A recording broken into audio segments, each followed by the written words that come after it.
أعوذ بالله من الشيطان الرجيم. بسم الله الرحمن الرحيم. الحمد لله رب العالمين. الرحمن الرحيم. مالك يوم الدين. إياك نعبد وإياك نستعين. اهدنا الصراط المستقيم. صراط الذين أنعمت عليهم غير المغضوب عليهم ولا الضالين.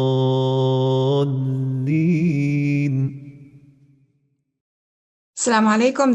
Today we're going to talk about renewal and aspiration. Bismillah ar-Rahman ar-Rahim. ربنا علمنا ما ينفعنا وانفعنا بما علمتنا وزدنا علما وصلي اللهم وسلم وبارك على سيدنا ونبينا محمد. So why do we say renewal and aspiration? Because we're going to, inshallah, renew ourselves. Every Ramadan we have a chance to do that. But today we want to discuss also whom we aspire to be like, whom we aspire to emulate. We know the Sahaba, Ridwanullahi alayhim, we want to learn from them. So today it's going to be about renewal, inshallah. So our Iqra principle, as you know, it's about experiencing the Arabic Qur'an in the An. We start always with context and language and our oldest lexicons and gaining insight from prophetic tradition, today from Sirah, and knowledge left to us by our brethren who preceded us in faith. So Ramadan commemorates the Qur'an's descent. نزل القرآن وأنزل في رمضان. The Shahr commemorates its luminescence. And today, the 17th in particular, is the time to commemorate the generation that fought hard and sacrificed everything so that we can have our deen intact, inshallah. They fought to relay our deen to us and the Quran itself, of course. So the day of Badr is that important, and we're going to talk about it. It's called the day of Furqaan. And we're going to learn a few lessons from the day of Badr. There are hundreds of lessons to learn, but we're just going to, highlight a few. And of course, we're going to invoke the memory of the people of Badr, inshallah, and learn from that. So, what did Allah subhanahu wa ta'ala say in Surah Al-Baqarah 183? O you who believe, to the meaning of this, Ya ayyuhalladhina amanu, O you who believe, fasting is compiled upon you as a requirement. Kutiba alaykum. As it was compiled upon those before you. Why? So that you may be aware. لَعَلَّكُمْ تَتَّقُونَ. So it is awareness which helps us gain clarity. It is awareness which hones our cognizance and brings forth our higher selves. We are made of both bashar and insan. Our bashari side is our teen. إِنِّي خَالِقٌ بَشَرًا مِّن teen. Our insan side is our cognizance and our spirituality. And that is not created from teen. That is created from نَفَخَ فِيهِ مِن رُوحِهِ. That is created from روح الله عز وجل. We are made up of two very different, you could say that they are actually contrasting elements. One is ruh and one is من روح الله يعني, and one is what? Our bashari self. Now Ramadan is a time to allow our bashari selves to lay back and promote our insani selves. Ramadan is a time for the insan. And the bashar, with all the bashari needs, is what? Secondary. And Ramadan, year after year, will help us to do that and improve and highlight and enhance our insani self. Now, worship, all of the worship that we mentioned last week, if you remember, we spoke about taqwa, about worship. We mentioned all the acts of worship, from the hajj to the zakat to the everything, salah, all of it is action. The only act of worship, form of worship, it's not even an act. The only form of worship which is inaction, meaning no action, inaction, non-action, is fasting. So fasting is worship, but it is non-active worship, meaning we actually do not do anything. We abstain from what we abstain from, and that is not an act. It's an act of abstinence, if you want to call it, maybe. But who are the witnesses for this beautiful act of abstinence? Nobody can witness abstinence. Abstinence cannot be witnessed. You know that you are abstaining, and Allah knows that you're abstaining. Even the angels don't know, because the angels see that you're not eating and drinking, but it could be just what? That you're not eating and drinking. Even if you fast from Maghrib, from dawn to Maghrib, from Fajr, before Fajr to Maghrib, without the intention of fasting for Allah, you're not fasting. Some people might not just simply not eat. Doesn't mean that they're fasting. So who are the witnesses that you're fasting? Who is the witness that you're fasting? It is just you and Allah subhanahu wa ta'ala. Allah is your witness. That is no coincidence then that of all the acts of worship in the Qur'an mentioned, Sawm is the only one dedicated to Al-Rahman. And we know that from whom? From Sayyidah Maryam. What did she say? Allah told us what she said, or what He told her to say. He told her, قولي إني نذرت للرحمن صوما فلن أكلم اليوم إنسيا. Say, I have dedicated a fast to Al-Rahman, the compassionate creator. Thus, I shall not speak to any human today. So the Sawm is dedicated to Al-Rahman. So if anybody asks you, why do you fast? Don't say, because I want to improve my health, because I want to do this, I want to lose weight, whatever reasons people sometimes fast for, intermittent fasting. We fast for Ar-Rahman. We fast Lir-Rahman.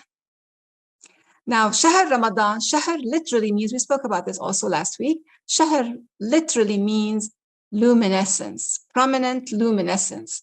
And from that comes the word shuhra, something famous, something well-known, something well-liked. So Shahr is about prominence and luminescence. That's why the month was called Ash-Shahr, because of the moon. And we know that from, as I said, our lexicons, and we know that also from when Allah says, شهر رمضان الذي أنزل فيه القرآن. He is not only speaking about Ramadan as a month, He's speaking about the luminescence, the enlightenment, the awareness of Ramadan.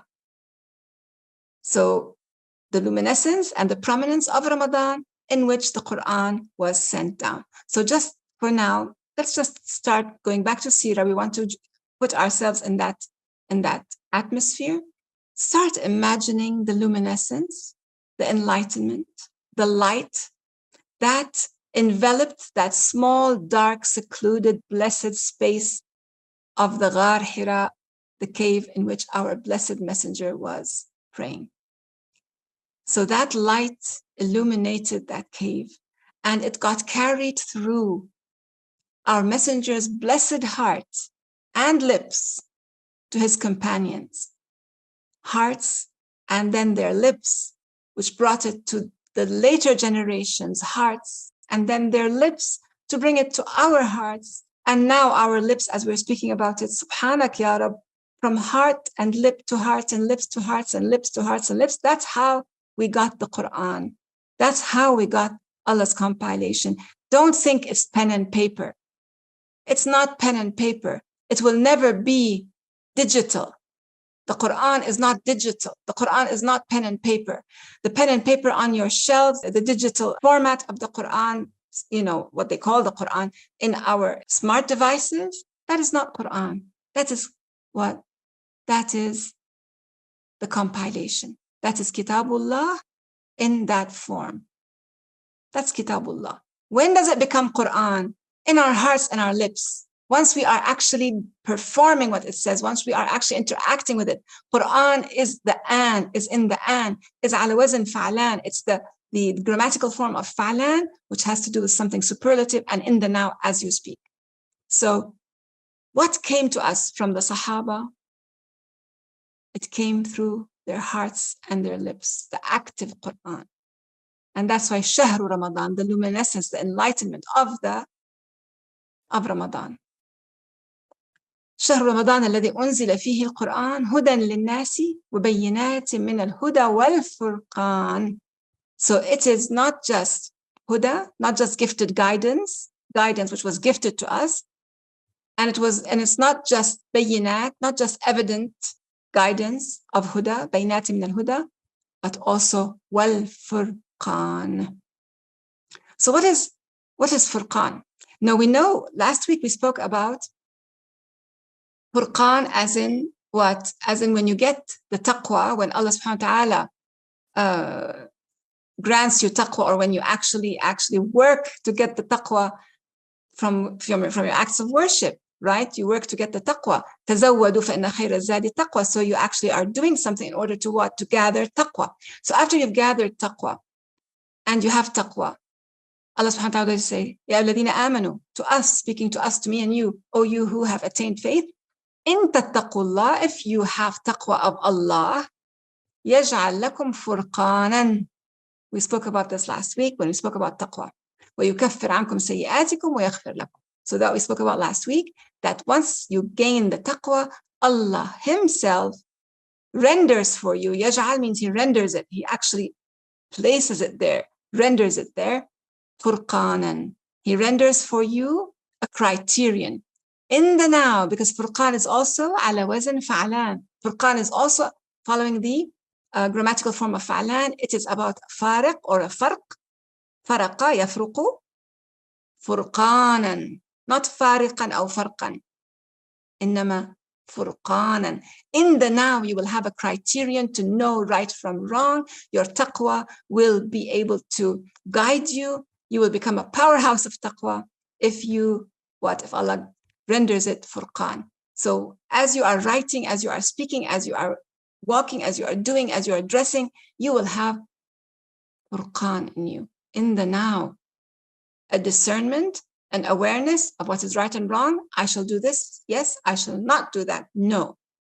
And here I would like to remind us of something. When furqan is a differentiator, a distinguisher, a discerner that happens to you, kind of discernment in the now. That's the furqan. And يَا أَيُّهَا الَّذِينَ آمَنُوا إِن تَتَّقُوا اللَّهَ يَجْعَلْ لَكُمْ فُرْقَانًا. Once you have the taqwa, you will have the furqan. That's why the taqwa is so important. But that's the only time furqanan was mentioned, a furqan, without the definite article al in the Qur'an. Other than that, we have 6 mentions of al-furqan in the Qur'an with the al, la alif lam at-ta'rif, the. It's what? It's something which is definitive, not something as before a furqan. No, this is the furqan. And here we notice آتينا موسى الكتاب والفرقان. So Moses was given the Furqan. And then we have شهر رمضان الذي أنزل فيه القرآن هدى للناس وبينات من الهدى والفرقان. So in Ramadan, we got evidence of huda, guidance, and al-Furqan, the Furqan. In another ayah, Surah Al-Imran, من قبل هدى للناس وأنزل الفرقان, also al-Furqan. And then we have لقد آتينا موسى وهارون الفرقان. And we have about this Quran, تبارك الذي نزل الفرقان على عبده ليكون للعالمين نذيرا. So we could have another talk about Al-Furqan, and I'll tell you what it is. It's related to the straightened path, but that's another story. Today, we are going to talk about something else which was called Al-Furqan, and it is يوم بدر. In Surah Al-Anfal 841, واعلموا أن ما غنمتم من شيء فأن لله خمسه وللرسول ولذي القربى واليتامى والمساكين وابن السبيل إن كنتم آمنتم بالله وما أنزلنا على عبدنا يوم الفرقان يوم التقى الجمعان. So the day of Badr is called يوم الفرقان, يوم التقى الجمعان, the day of the Furqan, the day in which the 2 factions met. So those 2 factions that met were the deniers of Mecca and those who attained faith of the Muhajirin and the Ansar. So that was called Yawm al-Furqan, Yawm al-Taqa Jam'an. So today we're going to talk a little bit about that, inshallah. So, but let us just notice that in Surah Al-Baqarah 2185, we have one ayah which has 3 fa'lans, 3 words, ala wazn fa'lan, in the now, happening in the now as we speak, superlative. What are those 3 words? Ramadan, Qur'an, and Furqan. Shahru Ramadan, right? That's 1. الذي أنزل فيه القرآن, that's 2. هدى للناس وبينات من الهدى والفرقان, that's 3. So that's one statement in which you have 3 words, على وزن فعلان, all in the now, happening in the now, and in Shahr Ramadan, that the Furqan and the Qur'an happened. Now, Badr is the day or the event of Furqan. Yeah, when we say Yawma Badr, you know that the word Yawm in Arabic does not mean day. You know that, right? Like Allah, He created the earth and the skies, fi sittati ayyam, you know, the exalted expanses. It's not a day, because day has to do with night, and day and night were not yet what? Created. So Yawm in Arabic, it actually means that it is an event. That's why Yawm al-Qiyamah is not a day. We use the word day figuratively, but what it is the event. A momentous, what I like to call it sometimes, a momentous happening, a momentous event. So Badr, which is the day or the event of Furqan, that is what we're going to talk a little bit about today. Badr was momentous. Badr was huge. Badr was very, very important. No one was aware of the importance of the outcome of Badr as the messenger himself. Everybody was feeling it, but nobody was as feeling the momentousness, the importance of it, as the messenger himself, peace upon him. And we see that in his anxiety when he is praying to Allah subhanahu wa ta'ala. He says, God, this is Quraysh. It has come with all its arrogance, with all its boastfulness, trying to discredit your messenger. Allahumma, I ask you to humble them tomorrow. And they said, Sahaba, they said they never saw him praying as he was praying at Badr, because it's such a momentous occasion. Badr actually dictated what the rest of the seerah would look like. It dictated the success or failure of the messenger's efforts and the Sahaba's efforts and the message itself. How far will it reach? When will it reach? What will it go through? So the Prophet, peace upon him, he stood there. He decided that he wanted to intercept Abu Sufyan's caravan, which carried all Abu Sufyan's goods, having come back from Al-Sham, which is Greater Syria. And of course, if you remember, the Muhajirin, when they left for Medina, they had left with nothing, They escaped with nothing. So everything that they left was confiscated. Some of them had quite a bit of wealth, and there was their homes. The Prophet said, let us go and intercept the caravan. It was not supposed to be a battle. It was just supposed to be a few of the people who attained faith, a few of the believers, going out to intercept a caravan. And what would a caravan have? It would have a few people guarding it, and that's it, Abu Sufyan's caravan. But what happened is that Abu Sufyan heard that there were some people out there, and he asked someone who was en route, he asked him, did you see anybody here? And the person said, yes, there were a couple of travelers, and they passed through this area. And Abu Sufyan, he was very smart. He said, show me where they camped. And so this person took Abu Sufyan to where those travelers were camped. And Abu Sufyan held the camel dung in his hand, and he broke it into pieces. And he looked inside the camel dung. There was the date pits, the dates that the camels had eaten.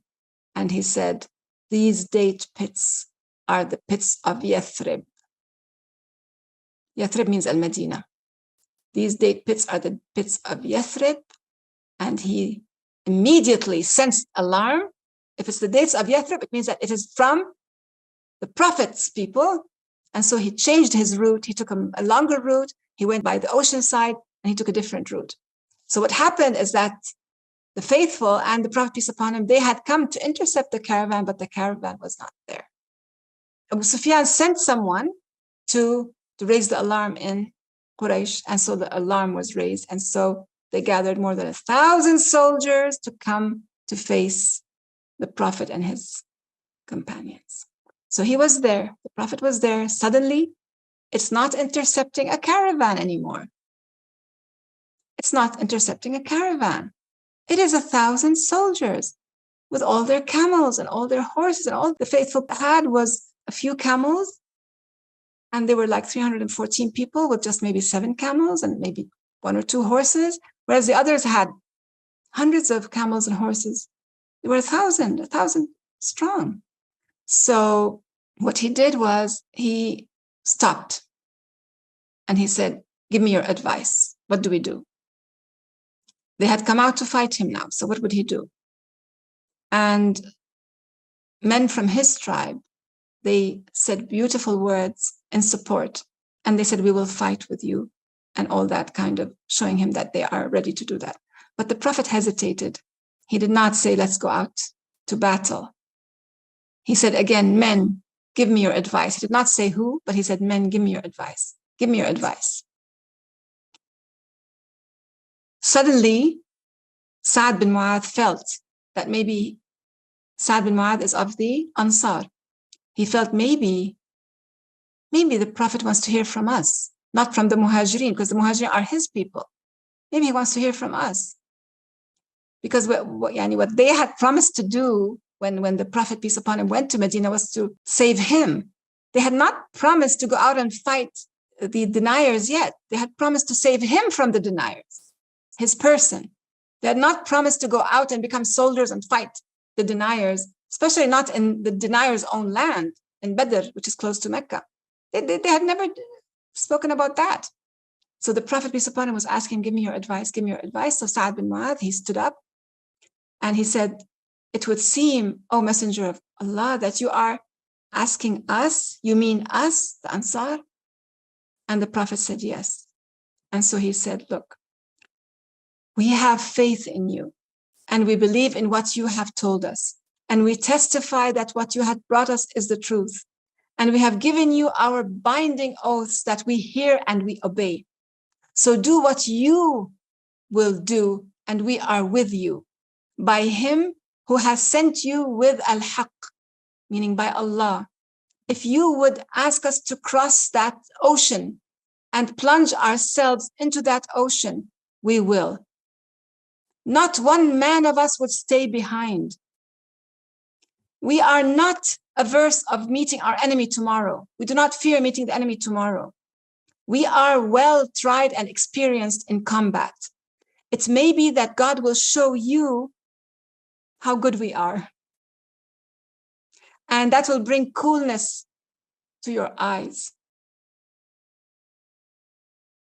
Sorry. I can't but think that we owe them so much, those Ansar and those Muhajirin. We owe them so much.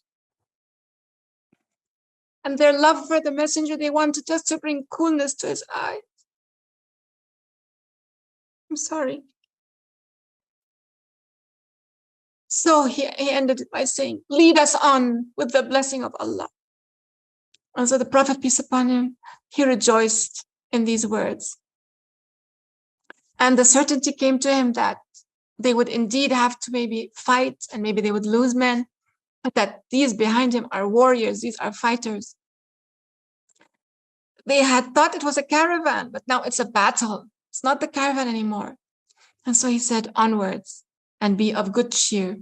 For Allah the highest, Allah subhanahu wa ta'ala, has promised me one of the two parties, meaning he promised him the caravan or battle and martyrdom. So one of the two parties, imma nasr wa imma shahada, either victory or the shahada. And even now, either one of them is a victory. And even now, it is as if I see the enemy lying prostrate. He was given a vision of the enemy being defeated. And so that's how the Battle of Badr started. It was Friday, the 17th of Ramadan, second year of the Hijrah, And of course, we know that Siyam was made mandatory, right? It's mandatory on the second year of Hijrah as well. So fasting was already kutiba alaykum. And here they are going out to battle and they're fasting. No, the Prophet broke their fast. They broke their fast. Battling and fasting is not something that goes together. So they broke their fast.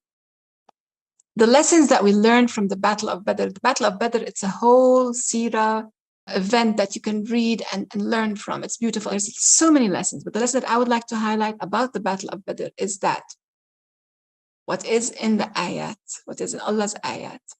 يا أيها الذين آمنوا إذا لقيتم فئة فاثبتوا. Firmness when meeting hostile factions. واذكروا الله كثيرا لعلكم تفلحون. Firmness and oft remembrance of God.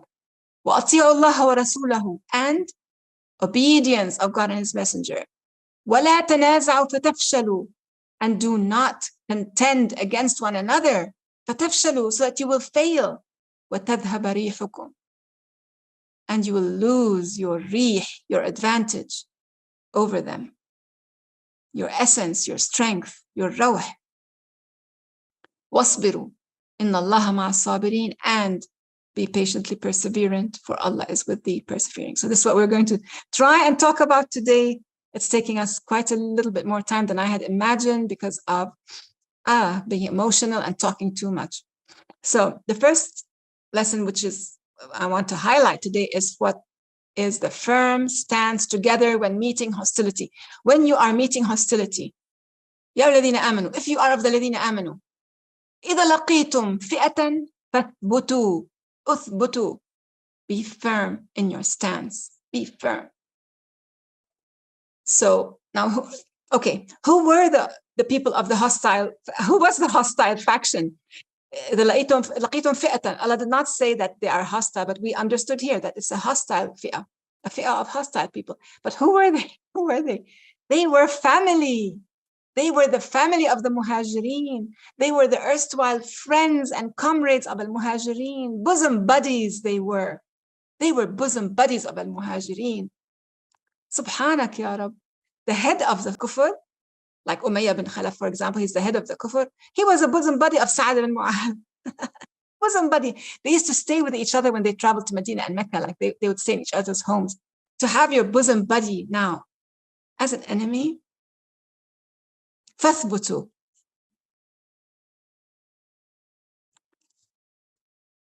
Now, Quraysh was ready to kill them, of course, because to them they were what? People who had just reneged upon them.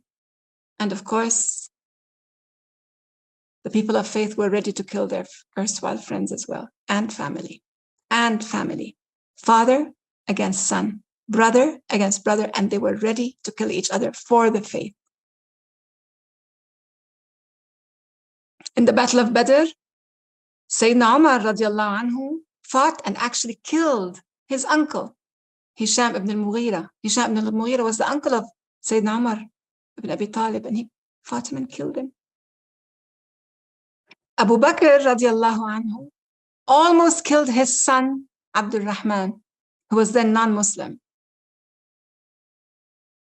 He told him later, the son told the father, he told him that I was afraid that you would be in the lance shot of my spear. And Abu Bakr said, had you been in the shot of my spear, I would have killed you. But at that time, they were both, it was the end of the battle. It did not happen. But he told him, had you been, I would have killed you. Sayyidina Hamza, the uncle of the Prophet, peace upon him, and Ubaydah ibn al-Harith, radiallahu anhuma, killed their cousins, Utbah, Shayba, and Al-Walid ibn Utbah. They killed their own cousins in the standoff before the clash, because before the clash, there was a standoff, and Quraysh put those men, Utbah, Shayba, and Al-Walid, out and said, bring out your men to have a one-on-one before we start the battle. And that way they get into a sense of battle even more. And some people sometimes After that, depending on who wins, they just say, you know what, we're not going to fight. So what happened then is that two of the Ansar went out to fight those from Quraysh, which is Utbah, Shayba, and Walid. But the Qurayshis refused to fight them. They said, who are you bringing us? People from Yathrib, we want our own men. We want people of our equal. Because, Quraysh had that holier than thou feeling that they're special. We want people from, our tribe, our equals. And that's when Hamza, radiallahu anhu, and Ali, they actually went to the one-on-one fight and they killed their own cousins. So, this is something we cannot imagine it, right? So that's about firmness when meeting hostility. The next point I wanted to mention also in the ayah, that we talked about, so with the thabat, firmness, and with the dhikrillah, you will become muflihin, you will become successful. So, udhkurullah. So there you are in the battle, udhkurullah. Why? Because when you are mentioning Allah subhanahu wa ta'ala, it is actually showing your sincerity. Sincerity is more effective than anything else, in anything.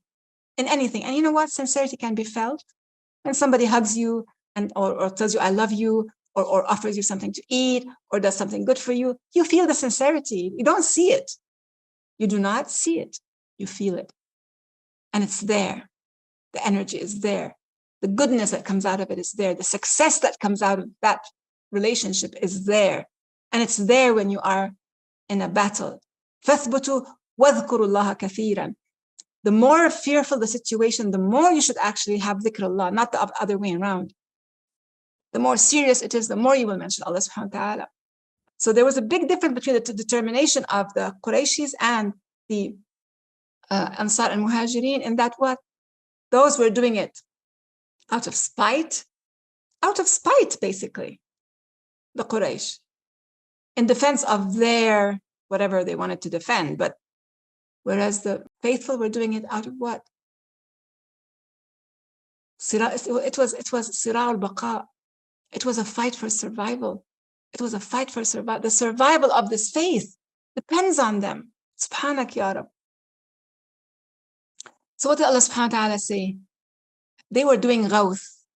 Yastaghithun Allah. Ghawth means beseeching him, pleading him for help, for support. Ghawth, yastaghithun. So, إِذْ تَسْتَغِيثُونَ رَبَّكُمْ, Allah subhanahu wa ta'ala says in Al-Anfal, Surah 8, Ayah 9, فَاسْتَجَابَ لَكُمْ. He immediately what? Responded. With what? أَنِّي مُمِدُّكُمْ بِأَلْفٍ مِّنَ الْمَلَائِكَةِ مُرْدِفِينَ. You are weak.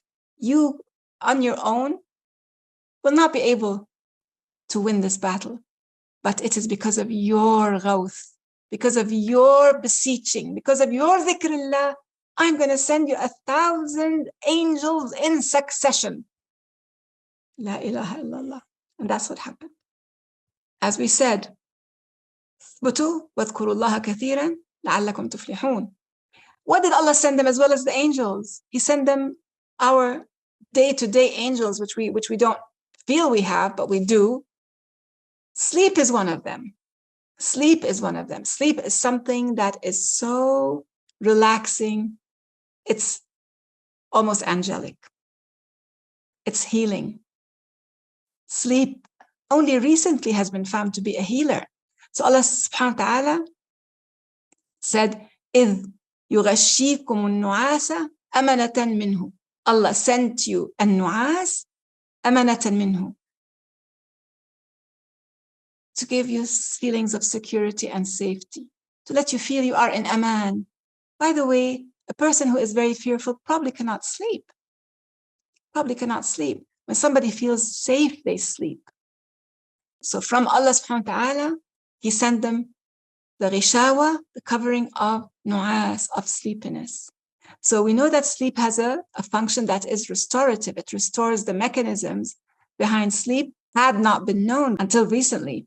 And here we have Dr. Macon Nedergaard and her colleagues at the University of Rochester Medical Center. They recently discovered a system that drains waste products from the brain when people are asleep. And before that, they did not know whether even the brain needed to drain or had ways to drain its waste products. And they thought that would happen by way of slowly, and they did not know how it would happen. Here it says, cerebrospinal fluid is a clear liquid surrounding the brain and spinal cord. It moves through the brain along a series of channels that surround the blood vessels. The system is managed by the brain's glial cells. So the researchers called this, which we talked about, the glymphatic system. The glymphatic system, which drains waste products from the brain. Until now, scientists could not study that except in dead animals, so they did not know what went on. But recently, after the 2-photon laser scanning microscopy, they were able to study this in live animals, and they found that intact, in real time, in the an, they were able to analyze the flow of the cerebrospinal fluid while we sleep. It does all that, helping our brain stay intact. And there are lots of other things which people do know about happening to our bodies when we sleep. Of course, we know that it raises our immunity. We know that when we are sick, the best thing we can do is sleep. When we are worried, if we sleep, we wake up feeling better. Sleep is a healer. It helps the body repair itself. It releases hormones and proteins that are in the damaged tissues, helping those damaged tissues to renew themselves, including muscles. So if we look at Ramadan, which is a kind of silencing of our entire physical body. We're not sleeping now. You look, so you see there is a healing there because we are silencing our body as if it's sleeping, but we're not sleeping. We're worshiping. So just put worship and sleep together. That's Ramadan. The benefits of Ramadan. Subhanallah. So what did Allah send them when they were in the middle of worrying about the next battle the next day? He sent them sleep. Amanatan minhu, so that they would feel amana, so that they would feel in aman, in safety and security. وَيُنَزِّلْ عَلَيْكُم مِّنَ السَّمَاءِ مَاءً لِيُطَهِّرَكُم بِهِ. What did he send as well? He sent rain. So he brought drowsiness as reassurance upon them and sent down rain from the exalted expanses. Why? لِيُطَهِّرَكُم بِهِ وَيُذْهِبَ عَنكُم رِجْزَ الشَّيْطَانِ وَلْيَرْبِطَ عَلَى قُلُوبِكُم وَيُثَبِّتَ بِهِ الْأَقْدَامِ. So all of this, the na'as and the rain, came to give them that.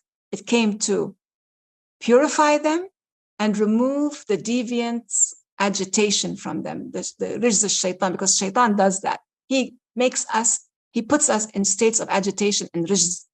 Rijz, actually, many commentators, they sort of think that rajaza and rajasa, the two verbs, are synonyms, but they're not. One is rajasa with a sin, one is rajaza with a zai.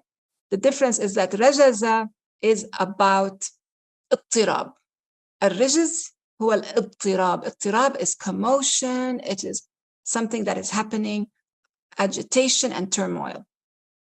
And from that, we have a pentameter, or what do you call it? A rhythmic pattern in sha'r, in poetry, that is called rajaz, sha'r al-rajaz. Somebody yarjuz is he starts reciting poetry like that, and it's a certain poetic rhythm. So here we're talking about rajaza. It is not like rajasa, because even in the meaning of sounds, the zai sound, the z, it's about protrusion, something protruding, which is agitation. It protrudes. It's out there. You see it. You feel it. It's out there. Agitation, turmoil. Whereas rajasa, it's about something which is not protruding, but it is persisting. Okay, so there's a big difference. That's just beside the point. So what we're trying to talk about here is that Allah subhanahu wa ta'ala, what did he do?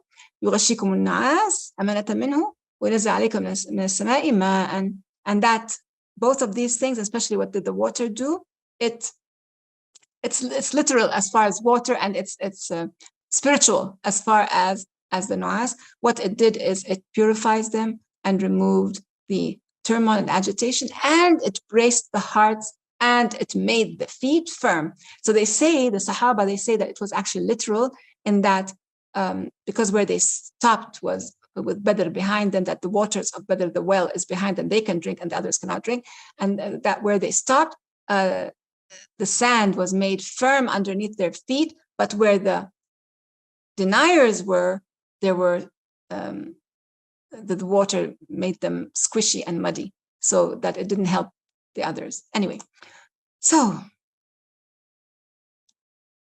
يا أيها الذين آمنوا إذا لقيتم فئة فاثبتوا واذكروا الله كثيرا لعلكم تفلحون وأطيعوا الله ورسوله. So that's the third highlight I wanted to talk about is أطيعوا الله ورسوله. So you have to do what? You have to obey God and His Messenger. You have to obey. And when the battle ended, there were أنفال. أنفال نفلة is about عطاء وإعطاء. عطية الطوع من حيث لا تجب. It is about something which you are given or you take from somebody and they give it to you, and it is not wajib. It is not something that is a must to be taken. It is like a gift. Not a gift, but it comes to you like a gift without effort.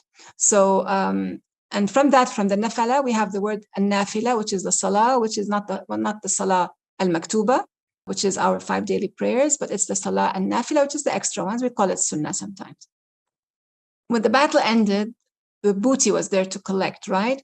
Now, this was the first encounter between the faithful and the deniers, and they didn't know what to do with the nafil, with the anfal. So they asked. Allah subhanahu wa ta'ala says in the Qur'an, يَسْأَلُونَكَ عَنِ الْأَنفَالِ قُلِ الْأَنفَالُ لِلَّهِ وَالرَّسُولِ. So the anfal, the booties, belong to God and His Messenger. فَاتَّقُوا اللَّهَ وَأَصْلِحُوا ذَاتَ بَيْنِكُمْ. So fear God and make amends in between yourselves, amongst yourselves. وَأَطِيعُوا اللَّهَ وَرَسُولَهُ إِن كُنتُم مُؤْمِنِينَ. So if you are true mu'mins, you have to obey God and His Messenger. So this is the third highlight, is obedience of Allah subhanahu wa ta'ala and His Messenger. And we see that in the Battle of Badr, because as I showed you what Sa'ad bin Mu'az said, the beautiful words he said, you go and we're behind you. You do what you will and we are behind you. If you were to cross this ocean, plunge yourself in the ocean, we would plunge ourselves with you. So it's about what? Ta'ah. So that's the third one, obedience. The fourth one is وَلَا تَنَازَعُوا فَتَفْشَلُوا وَتَذْهَبَ رِيحُكُمْ. يَا أَيُّهَا الَّذِينَ آمَنُوا. So 1, إِذَا لَقِيتُمْ فِئَةً فَاثْبُتُوا. That's 1. 2, وَاذْكُرُوا اللَّهَ كَثِيرًا لَعَلَّكُمْ تُفْلِحُونَ. That's 2. 3, وَأَطِيعُوا اللَّهَ وَرَسُولَهُ. That's 3. 4, وَلَا تَنَازَعُوا فَتَفْشَلُوا وَتَذْهَبَ رِيحُكُمْ.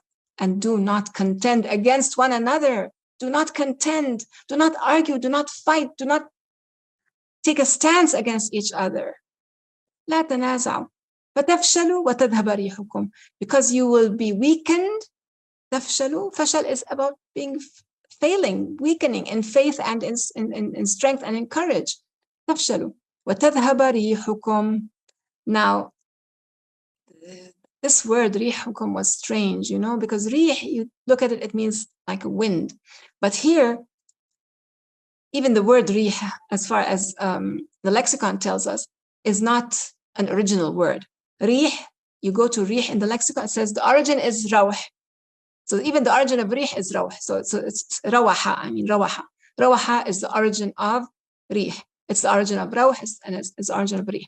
So what it means is سعة وفسحة وإطراد. It's something that is wide, expansive, and goes on. And here what it says, الروح روح الإنسان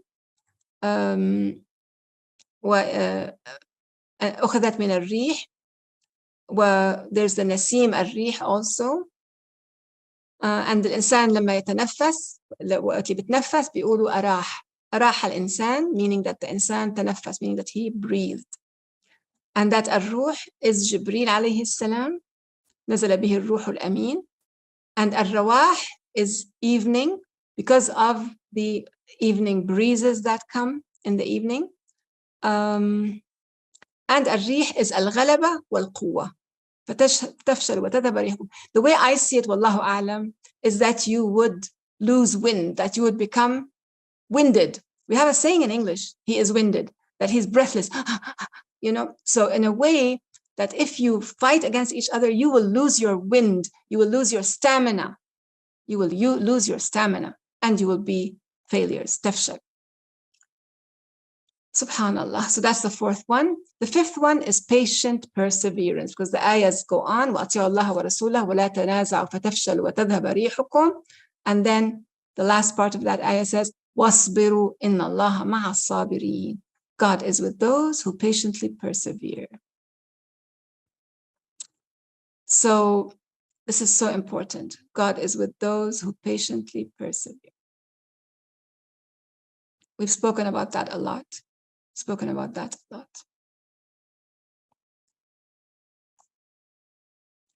So when we talk about Nasr, meaning as people think it means victory, Nasr does not simply mean victory.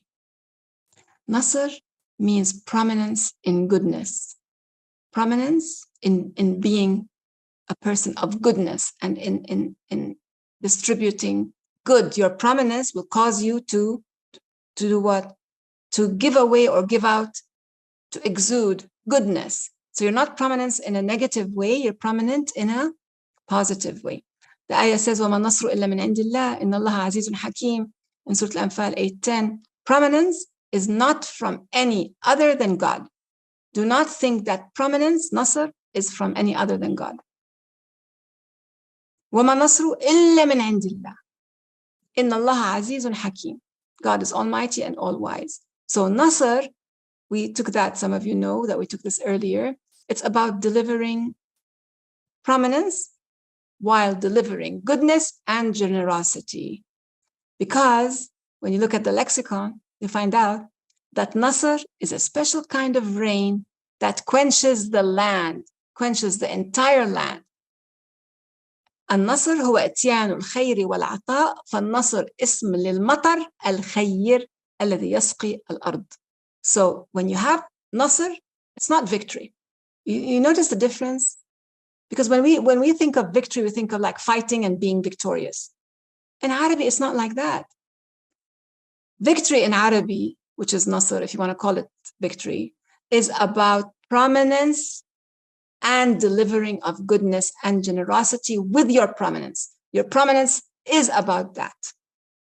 Or your prominence leads you to that. Or your prominence comes from that. It's about all of that. Nasr is not about victory. It's about prominence that delivers goodness and generosity. And that is very clear because we have a hadith by the Prophet peace upon him when he said, "Ansur akhaka zaliman aw madluman." Support your brother, be he oppressor or oppressed. And they said, "Oh, Ya Rasulullah, okay, we understand that if he's Muslim, that if he's oppressed, we can support it. But how about nansuruhu? How can we nansuruhu if he is the oppressor?" And he said, by restraining him, in preventing him from doing injustice, and that is how you support him, by restraining him. So what is it? Nasr. Prominence, yes, but in delivering goodness and generosity, not any kind of prominence. Other prominence is not considered Nasr anymore. So here we look at Surah Al-Anfal, which I think you should do, inshallah, once we finish. يسألونك عن الأنفال. It's the whole section here of Al-Anfal, from ayah number 1 on to ayah number 25. إن تستفتحوا فقد جاءكم الفتح in ayah number 19.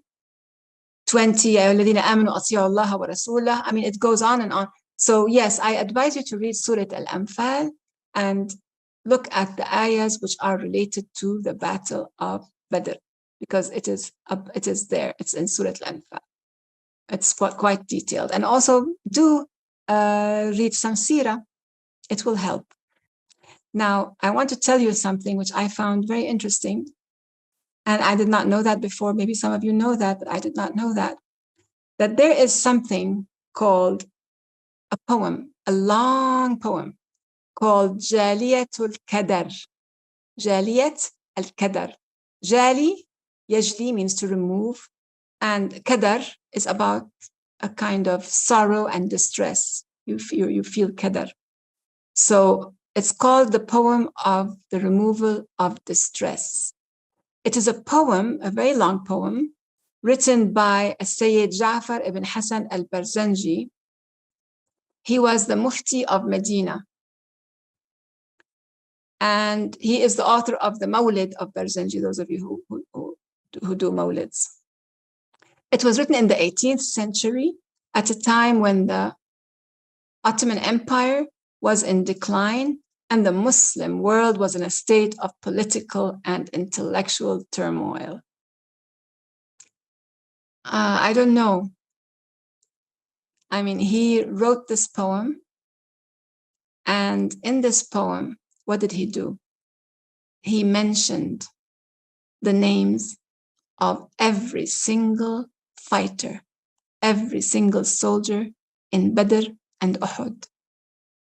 Just mentioning their names, one by one, by one, by one, by one, by one, by one. And he called it Jaaliyatul Kadar, or they called it. I'm not sure who called it Jaaliyatul Kadar. Actually, I would be interested to find out who called it Jaaliyatul Kadar, because obviously it did remove people's qadar. It did remove people's distress. Because I know I looked on the internet for this, and I found that many shuyukh, they actually have it written down, meaning the names of the Sahaba, written down, the Sahaba of Badr and Uhud, those who fought in Badr and Uhud, not those who died, those who fought in Badr and Uhud. They wrote it down, they have it written down, and they put it as a, as a little list in their pockets. And they say that just having this list in my pocket makes me feel strong, that I have this whole army behind me. And I cannot see that the whole army behind me as much as, for me, as much as I see what I owe them. I mean, if I had that list in my pocket, I would see how much I owe them, and that I should not be, I should not be doing anything that would let them down. That's the way I would see it. But the way those shuyukh, some of them said that they felt that they had the army behind them, that they were strong as that army behind them, that they were able to go through a lot of difficulties with that army behind them in their pockets, the names of those people. So what I'm going to do now, before we leave, is I'm going to allow you to listen to a little bit of the Jaaliyatul Kadar, because it is actually a litany, a dua that you will find on the internet, said by many different shuyukh. And I'm going to let you listen, just a few minutes to it here before we say goodbye to our Sahaba and to the Battle of Badr and to Surah Al-An'am. So let's just listen a little bit to this. It's the names mentioned, name after name after name, with a little bit of description sometimes for certain names. بدرية وافت ببرهان بهر أحدية في سردها سر ظهر جمعت لأسماء الذين سموا ذرى متن العلا في المجد من صحب غرر. So that these people, whatever they do, Allah says, do whatever you do because your dhanb is muhtafar, your misdeeds have been forgiven. And we do know that some of them are of the mubashirin bil Jannah, that the Prophet has said that they are mubashirin bil Jannah, that their misdeeds are all forgiven. فبخ لهم فالله قد قال عملوا ما شئتم فالذنب منكم مغتفر. And that they are of al-mubashirin bil Jannah. Sa'ad bin Mu'az, as I remember that the Prophet said, the best silk in the world is not like one of Sa'ad bin Mu'az's handkerchiefs in Jannah. وبزيدهم وبسعدهم وزيادهم من صير الباغي أذل من اليعر. Name by name of all the Sahaba that fought in the battles of Badr and Uhud. And subhanallah, when you do that, you feel, 1,400 years, it's nothing. It's nothing. On the day of judgment, or later, I'm not sure when that conversation takes place. Inshallah, it's in Jannah. How long were you here? We'll say yawman aw ba'da yawm. The whole of our existence was a day or part of a day, not more. So those 1,000 something, 400 years, they are just maybe 1 second of time. Subhanallah. So the question for us this Badri day in Ramadan is, who are we modeling ourselves after? What obedience, what ta'ah, what reliance, what tawakkul, what togetherness do we learn from them? What togetherness? Al-ukhuwa fillah. This is what you and I are, inshaAllah. May Allah subhanahu wa ta'ala make a dua now, that may Allah subhanahu wa ta'ala join us in the highest of heavens, مع النبيين والصديقين والشهداء والصالحين. Speaking for myself, if not for my deeds, which I know are lacking, just for the love in my heart and yours, inshaAllah. So today we talked about renewal and aspiration, Ramadan commemorating the Qur'an's descent, its luminescence, especially the 17th of Ramadan, time to commemorate the generation that fought hard and sacrificed everything so as to relay our deen and the Qur'an itself to us. The importance of Badr, the day of the Furqaan, the importance of remembering it now.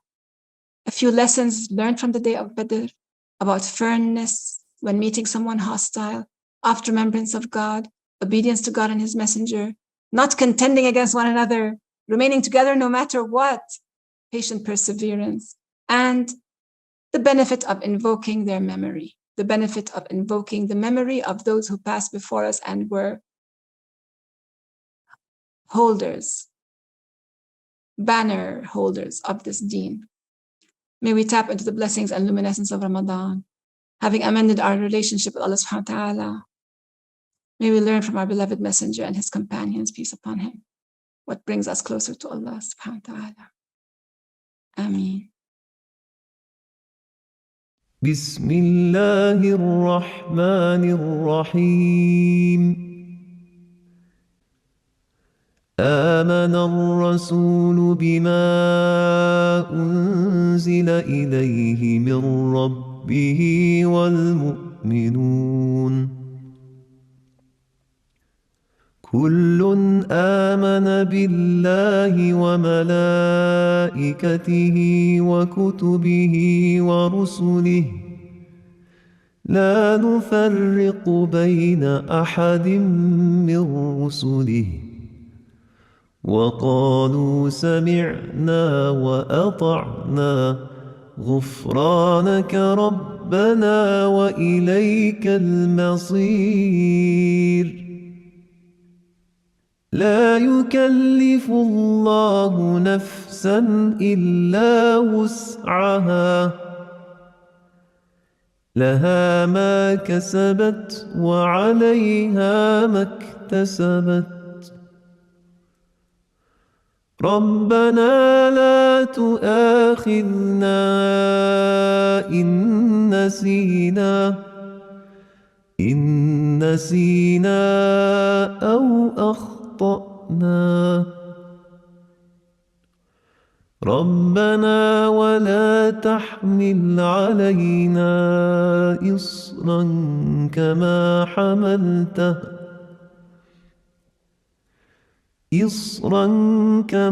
حملته على الذين من قبلنا ربنا ولا تحملنا ما لا طاقة لنا به واعف عنا واغفر لنا وارحمنا أنت مولانا فانصرنا على القوم الكافرين